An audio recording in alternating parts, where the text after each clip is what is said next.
말씀이신 그리스도님 찬미 받으소서. 주님께서 여러분과 함께 또한 사제의 영과 함께 루카가 전한 거룩한 복음입니다. 주님 영광 받으소서. 그때 군중이 점점 더 모여들자 예수님께서 말씀하기 시작하셨다. 이 세대는 악한 세대다.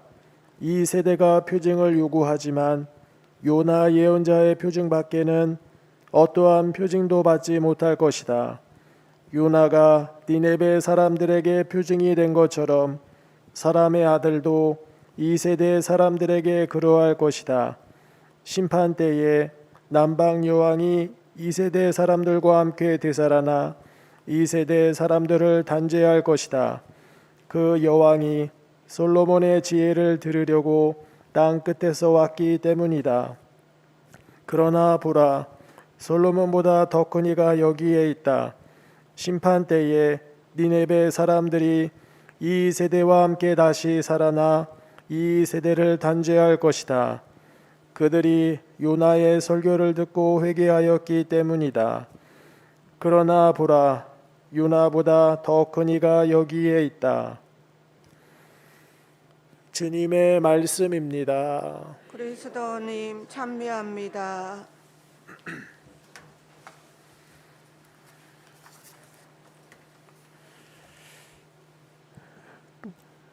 참 예수님, 아멘.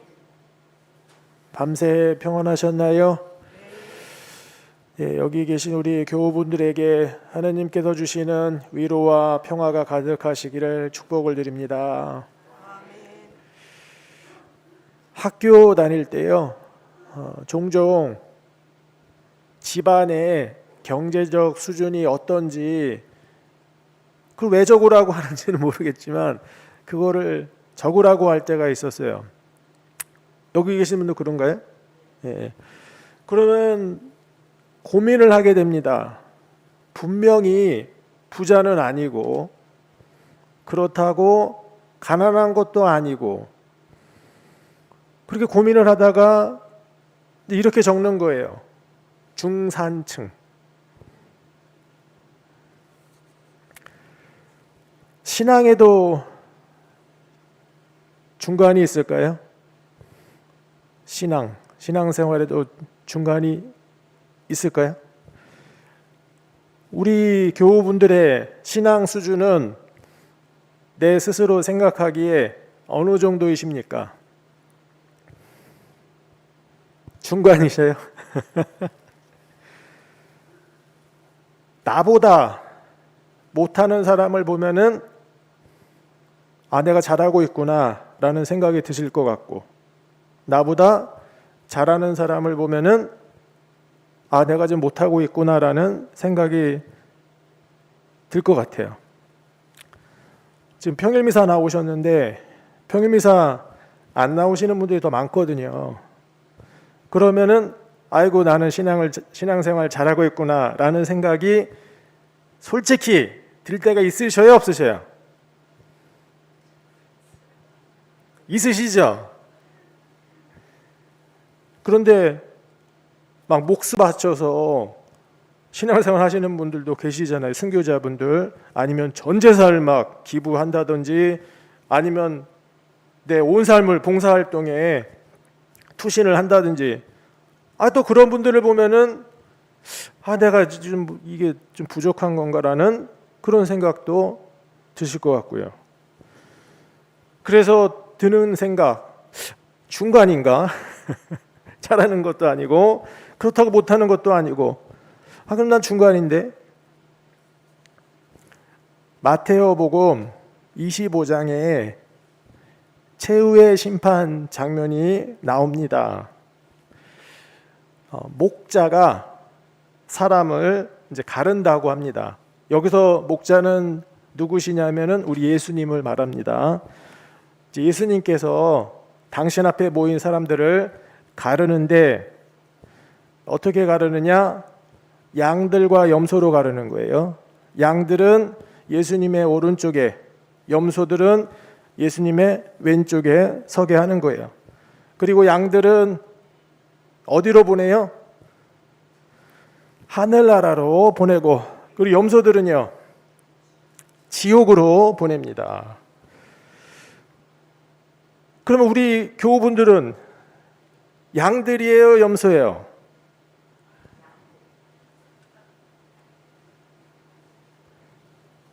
어떨 때는 착한 일을 하기도 하시고, 어떨 때는 또 사람들 안 볼 때는 나쁜 일도 좀 하시죠? 헷갈리는 거예요. 아, 내가 양인가? 아, 내가 염소인가? 아, 그 중간이 있으면 좋을 텐데 왜 중간이 없을까? 마테오 복음에 아주 또 우리가 눈여겨볼 장면이 또 하나가 나옵니다. 그 최후의 심판 바로 전에 나오는 장면이에요. 그 24장에 나오는 장면. 제가 어제 강론 때도 말씀을 드렸는데 맷돌질하는 두 여자에 대해서 나옵니다. 두 여자가 맷돌질을 하고 있으면 하나는 데려가고 하나는 버려둘 것이다 라는 말씀이 나와요.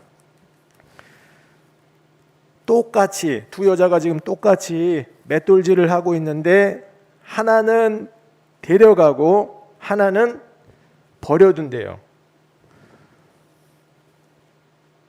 좀 궁금하지 않나요?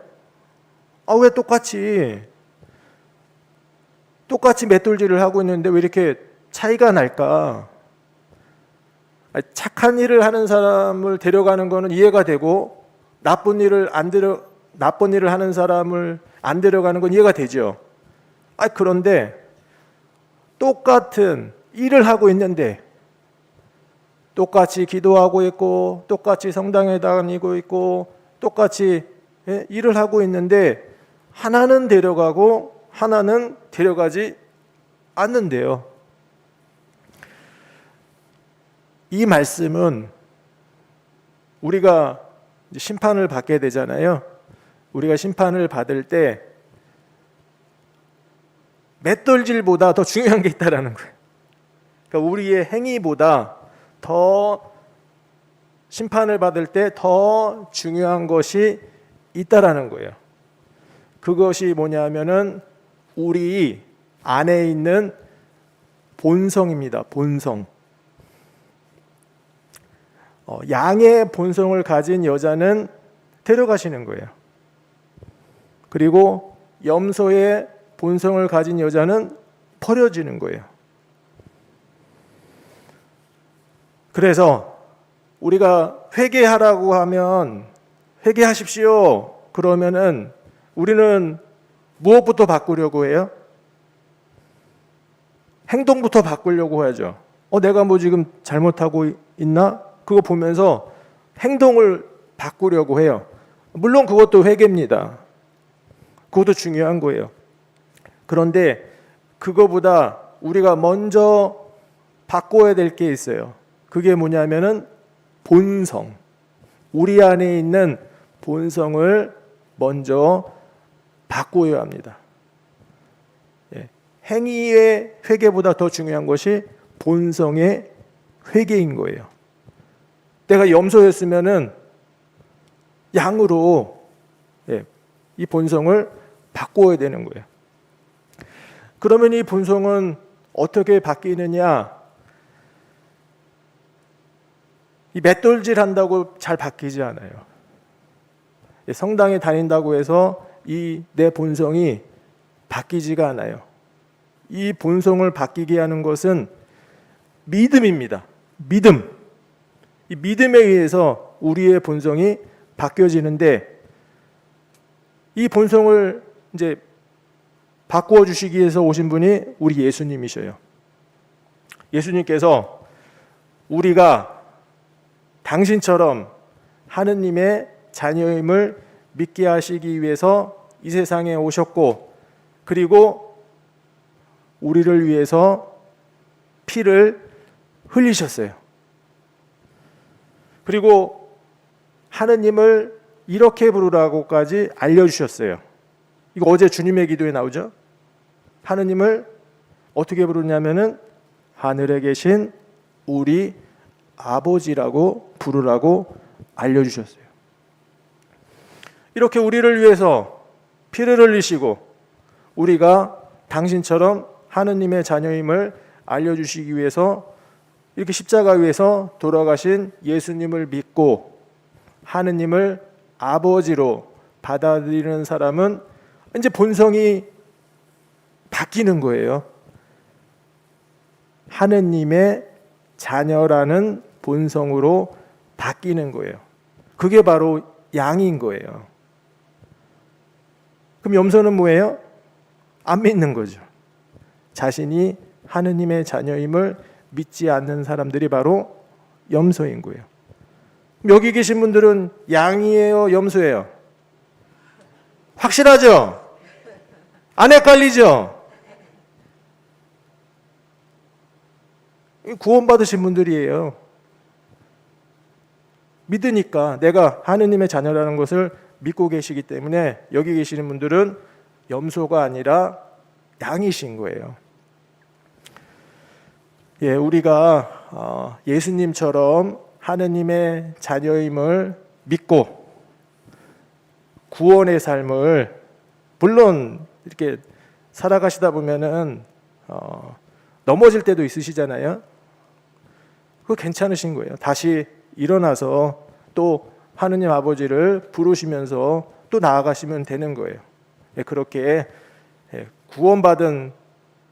구원받으신 분들로서 기쁘게 걱정하지 마시고 나는 양일까 염소일까? 난 나쁜 일도 가끔 하는데 나 혹시 염소 아닐까? 걱정하지 마시고 하느님의 자녀로 기쁘게 살아가시기를 축복을 드립니다.